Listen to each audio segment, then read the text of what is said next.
Sir ಜನಪತಿ ನ್ಯಾಯಾಲಯ Bengaluru sir ಯಾವಾಗ ಆದೇಶ ಮಾಡಿ ಸರ್ ಅವ್ರಿಗೆ?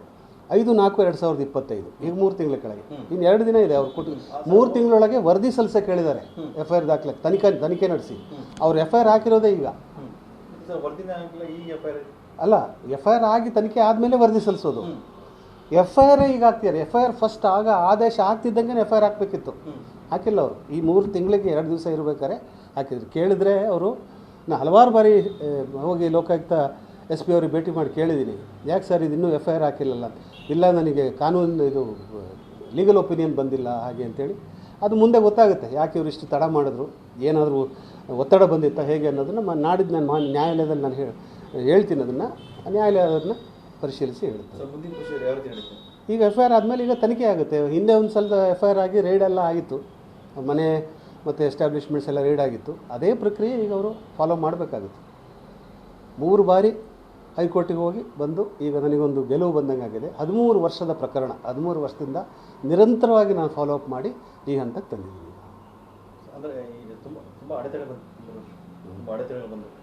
ಅಡೆತಡೆಗಳು ಪದೇ ಪದೇ ನ್ಯಾಯಾಲಯಕ್ಕೆ ಹೋಗೋದು, ಉಚ್ಚ ನ್ಯಾಯಾಲಯಕ್ಕೆ ಹೋಗೋದು, ಈ ಥರ ಆಗಿ ಅಂತಿಮವಾಗಿ ಈಗ ಎಲ್ಲ ಕ್ಲಿಯರ್ ಆಗಿದೆ. ತನಿಖೆ ಮಾಡಲೇಬೇಕು, ಬೇರೆ ದಾರಿ ಇಲ್ಲ. ತನಿಖೆ ನಡೆಸಿ ವರದಿ ಸಲ್ಲಿಸಲೇಬೇಕು.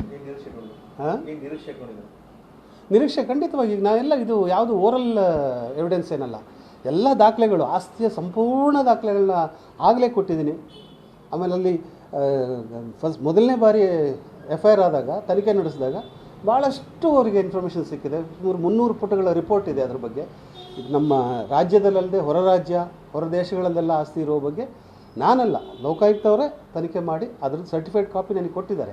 ಹಾಗಾಗಿ ಇದರಲ್ಲಿ ಯಾವುದೇ ಒಂದು ಈಗ ಮರು ತನಿಖೆ, ಇನ್ನೊಂದು ತನಿಖೆ ಆಗಿದೆ, ಅದನ್ನು ಹಳೆಯ ತನಿಖಾ ವರದಿಯಿಂದ ಅವರು ಡಿವಿಯೇಟ್ ಆಗಲಿಕ್ಕೆ ಸಾಧ್ಯನೇ ಇಲ್ಲ. ಯಾಕಂದರೆ ಆಗಿನ ವರದಿ ಆಲ್ರೆಡಿ ನನ್ನ ಹತ್ರ ಇದೆ, ಅದನ್ನೇ ಮಾಡ್ಬೋದು. ಕಲ್ಕತ್ತಾದಲ್ಲಿ ಎಲ್ಲ ಶೆಲ್ ಕಂಪ್ನೀಸ್, ಬೋಗಸ್ ಕಂಪನಿಗಳು, ಮನಿ ಲಾಂಡ್ರಿಂಗ್ ಆಗಿರೋದು, ED ಕೂಡ ಇದರಲ್ಲಿ ಎಂಟ್ರಾಗೋ ಎಲ್ಲ ಸಾಧ್ಯತೆಗಳು ಇದೆ. ಈಗ ಮನಿ ಲಾಂಡ್ರಿಂಗ್ ಆ್ಯಕ್ಟಲ್ಲಿ EDಗೂ ಹಿಂದೆ ನಾನು ದೂರು ಸಲ್ಲಿಸಿದ್ದೆ, ಆದರೆ ಅವ್ರು ನೇರವಾಗಿ ಪ್ರಕರಣ ತೊಗೊಳಕ್ಕೆ ಬರಲ್ಲ ED.